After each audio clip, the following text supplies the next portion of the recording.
Hey everybody, it's PJ from Wisconsin Air Gunners, and Maverick and I have my FX Mark 1 Impact on the test bench.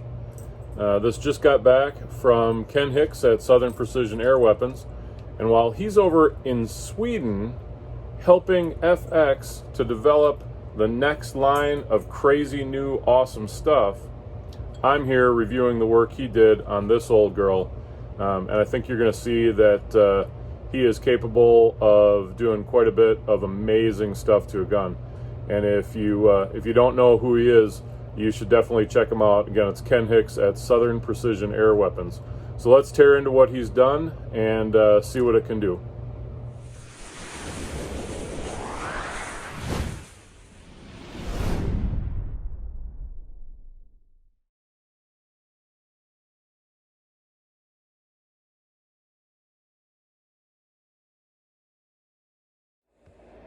Hey everybody, it's PJ from Wisconsin Air Gunners. On the bench today we've got my Ken Hicks tuned Mark 1 Impact. Not only is it Ken Hicks tuned, but it is Ken Hicks tuned up. If you don't know Ken, Ken's from Southern Precision Air Weapons down in Yulee, Florida. He does a great job with custom and tuning work, and he has had this baby on his workshop. There's a lot more going on under the hood than I can show you on the outside, and I'm not taking it back apart to try to give you all those details. But Ken and I have talked back and forth through this project. He's done an outstanding job talking to me about what exactly I want, what my goals are. So we're going to go through a little bit of what he's done, then we're going to shoot some groups out to 100 yards and give you an idea of what she's capable of. So first, let's talk about what I sent down to him. What I sent down to Ken was a pretty close to stock Mark 1 FX Impact.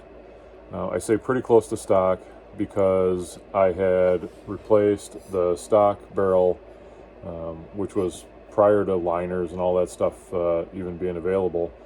Just a smooth twist barrel with the telescopic shroud. And I had previously put a 700 millimeter STX barrel in it. This is the pellet liner. My goal ultimately is to be able to shoot the FX hybrid slugs and maybe some other slugs coming out at a little bit higher velocities. So it went down with the idea of being able to shoot consistently at higher velocities so that it could get along with slugs. I also wanted to be able to shoot the JSB redesigns at a little higher velocity. To give you an idea of where it was before it left out, I will put some specific numbers up on the screen.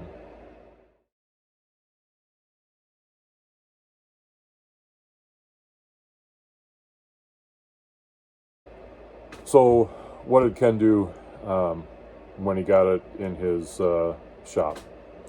So the first and most obvious thing is the addition of an external plenum.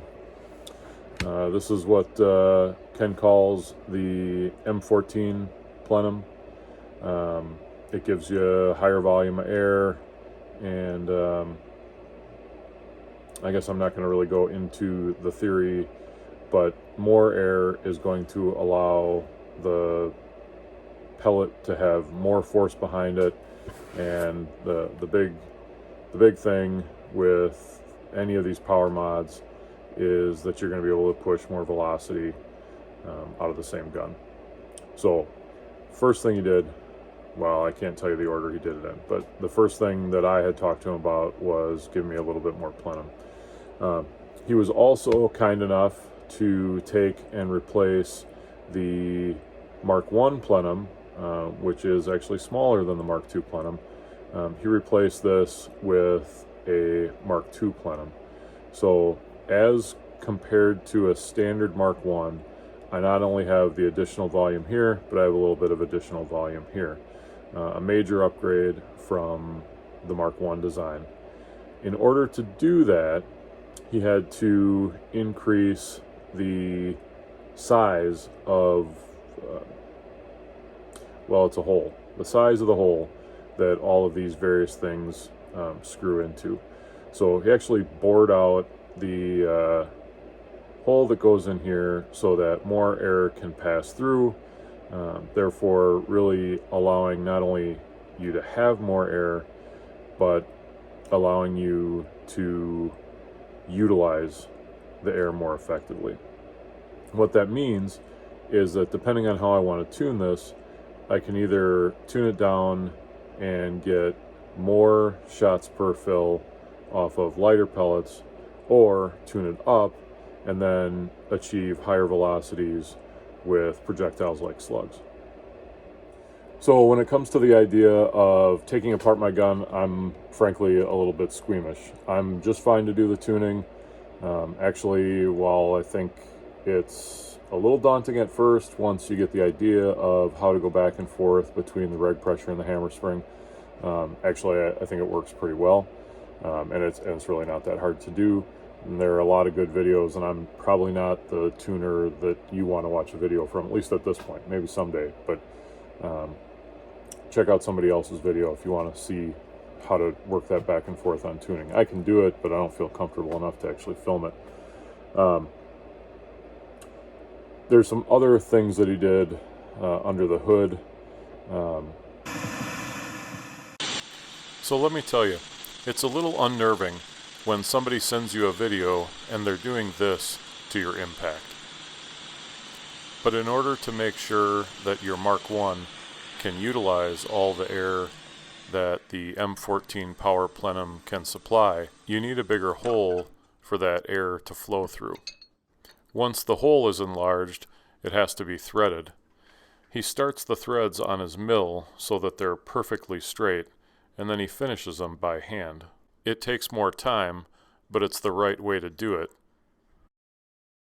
The next part of the process involves the installation of a new hammer spring and a heavier hammer. A faster and heavier hammer means the valve is open more, which means more air and more power to the pellet. To take advantage of all this, Ken installed a Mark II valve housing.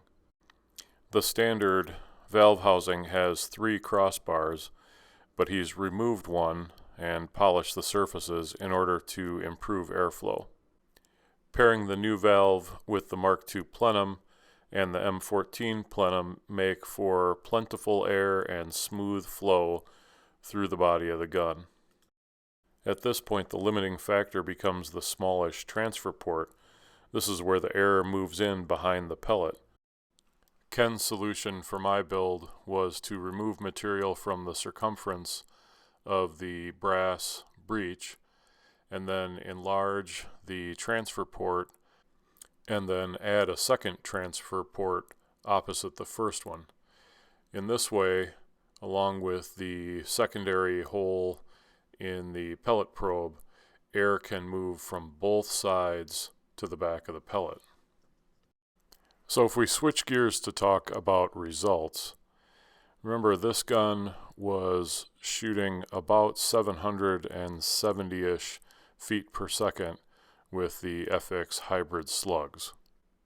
And that was maxed out with the hammer spring preload tuned up about as high as it could go. Now we're on power E, shooting 977 feet per second. And as you know, power E is on the minimum end of the power wheel. Here's a peek at the regulator in case you're wondering what that's set at. So the groups I'm going to shoot today are at 100 yards with the JSB redesign 25 grain pellet. I am magazine feeding. Up top I have an Optizon EVX scope. Out front, a Donnie FL moderator, keeping everything nice and quiet here on the backyard range. Keeping everything stable on the bench is a Crayford and Lip extended front rail, Accutech bipod, and on the back end got a Armageddon Gear squeeze bag. A couple things on this gun from Saber Tactical. The bag rider, which Of all the things that Saber Tactical produced, this was one that I really wasn't all that convinced I needed. Ken put this one on here, and it does a couple of things really well. One, it actually does make shooting off the kind of skeletonized impact buttstock a little bit easier. In fact, a lot easier. It's a good addition, and I was stupid for not thinking that I wanted / needed one to begin with. The other thing it does is it protects this plenum that's hanging off here. It's under pressure, it's prone to get, knocked or hooked on, and of course that would be disastrous for the gun. So I was glad when it came back with that, even though that probably wouldn't have been something I would have picked for myself, but Ken knows me well enough to know that I just needed a nudge in that direction. I've also got Saber Tactical rear adjustable butt pad. If you've got an impact, you want one of these. There are a couple of good butt pads out there. I played around with a couple of 3D printed ones that I liked a lot when I had them, but once I got my hands on this, this is the thing right here. Plenty of adjustability and really comfortable to shoot off the bench. So we're gonna take some shots downrange, and we'll talk about the results in just a minute.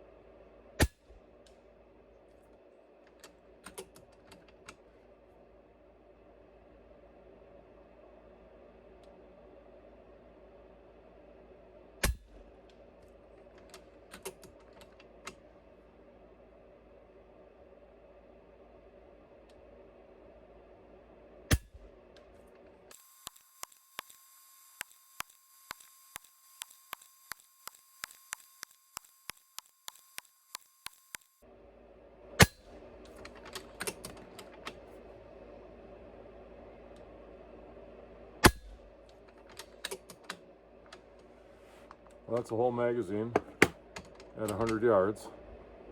So we'll go down and see what it looks like. Looks pretty good from here. So here we are at 100 yards. You can see back through the woods where we shoot from. And here's our group. So you can ignore this. I put a red circle around what you could ignore. That's not the group. This is the group right there. We've got a little bit of wind cutting through the trees. It's actually kind of coming, it started out from the west, and we've actually got some warm weather. It's supposed to get almost up to 50 tomorrow, so we've got pretty decent weather ahead, but that means a little more wind coming in, bringing that nice warm weather tomorrow.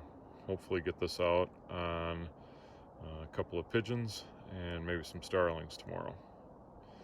That's a pretty good group. We'll get a measurement on it. Center to center, this group is about 2 inches.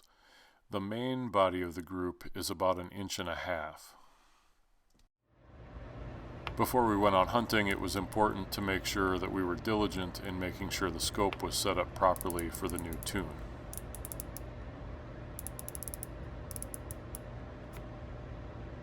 Here we are shooting at 23 and 28 yards. That looks solid. And now 36 yards. 45 yards. 50 yards. 65 yards. I think this pellet has a little bit of skirt damage because it picked up a little wobble, but it still made it to the target. 70 yards. On this last shot, it looks like the pellet's wobbling at the end, but if you look really closely, it actually hit a branch on the way to the target. So for those of you who stuck around, here's a little pest control for you. I hope you enjoy it. Hey everybody, it's PJ from Wisconsin Air Gunners. I'm 234 miles from Chicago. I've got a full Diet Mountain Dew, 2 Field Pro speed loaders, an FX Impact Mark 1 power tuned by Ken Hicks at Southern Precision Air Weapons. I'm going pigeon hunting and I'm wearing sunglasses. Hit it. This first pair of shots is at a couple of pigeons on top of a silo, and they were waiting for me when I arrived on the farm. This is at about 62 yards, and I didn't yet have time enough to take a shot to see what the wind was doing. I guessed, and not quite enough.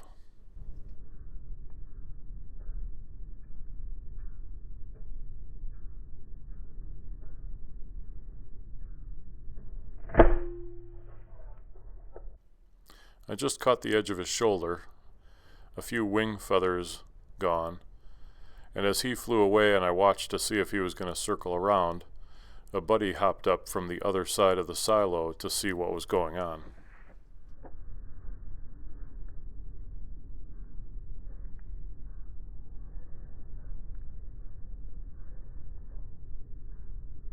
This time I knew what the wind was going to do to the pellet, and I didn't make the same mistake twice.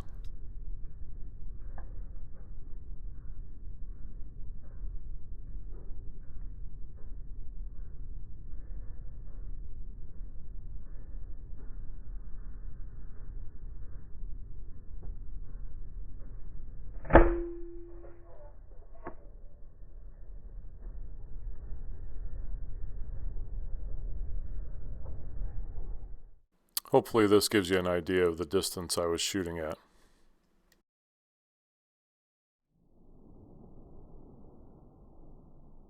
From there it was into the basement of the barn where the pigeons like to roost between the ceiling joists. This pigeon was at about 7 yards, and sometimes these close-up shots are harder to adjust for holdover than on some of the longer shots. Before I went into the basement, I turned the velocity down as low as it could go, but there's still quite a punch coming from the impact at this point.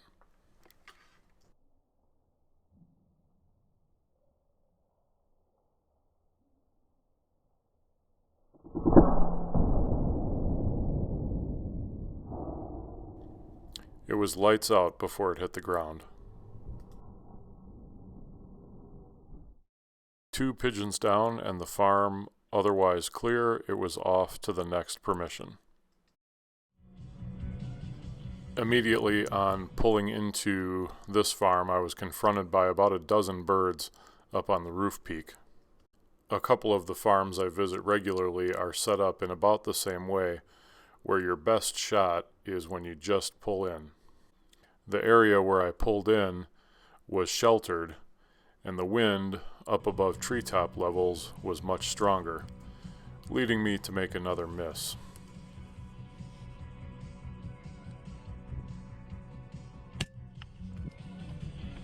In slow motion you can see that between leading him for walking and leading for wind, I just didn't give it enough. I'm going to play this one more time even slower, and I want you to watch how smooth the shot cycle is on this impact now. I'm shooting this at over 930 feet per second. There's just that little, almost imperceptible raise of the gun when the shot breaks. Ken Hicks really did a fantastic job tuning this gun, and it is very much in balance. Much to my surprise, our friend returned to nearly the same spot on the roof and presented me with another opportunity to take a shot.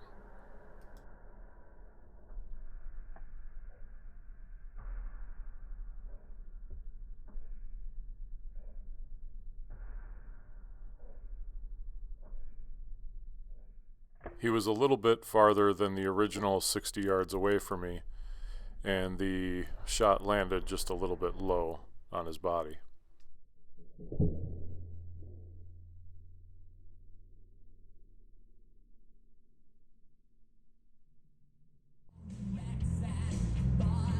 And he's down. And while I got ready for a follow-up shot, it wasn't necessary. It wasn't too long before a bunch of starlings came back to land, and so I lined up a shot on this one on the roof peak. I had moved to a different shooting position and unfortunately slightly misjudged the distance, causing this shot to go low. Well, it was unfortunate for the starling behind the one I was shooting at, because the pellet went under the first starling and hit the one just on the other side of the roof peak.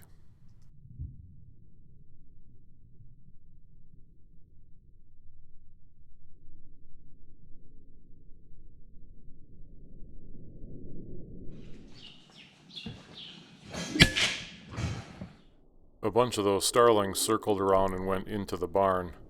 This is a pretty small barn, and usually you only get 1 or 2 quality shots before they all fly out to find a safer hangout.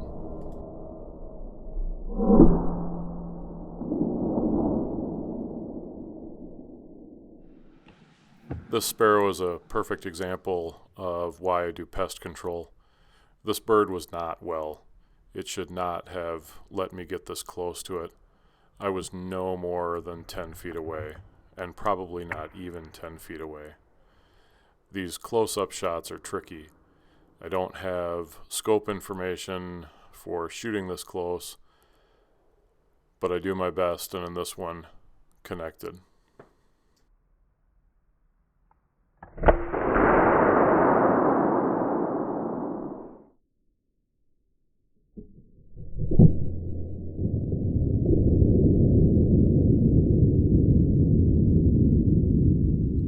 Everybody has their own reasons for going out and shooting pest birds. I live in the dairy state. I've lived my entire adult life here, and the dairy herd is important to me. Sparrows, starlings, and pigeons are capable of passing a number of very serious diseases on to the dairy herd, and those diseases will pass themselves on to people through the milk. Now, there are safeguards in place to prevent that from happening, but if the milk gets infected, large volumes of milk have to be dumped, and that is an incredible cost to the farmer. The farmers who let me onto their property know that I will be respectful of their property as well as their cows. And because I'm providing a valuable service that helps keep their product and their animals healthy. That about brings me to the end of this video, and I guess as I close it out, I want to give you just a couple of final thoughts about my Ken Hicks tuned Mark 1 Impact. If you're sitting at home with a Mark 1 Impact feeling left out by all of the new Power Plenum stuff that's out there, I want you to stop feeling sorry for yourself and do something about it. Your Mark 1 Impact is totally capable of upgrading to a Twist-X barrel so that you can put in whatever kind of pellet liner or slug liner you want. It's also absolutely capable of putting out big power numbers without skipping a beat. My Mark 1 is throwing out 25 grain JSB redesigns in the 930s, and that's on power D.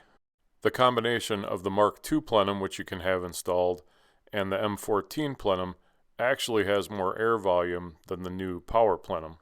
But if you want the full effectiveness of an upgrade like this, you can't do it at home with your basic toolkit.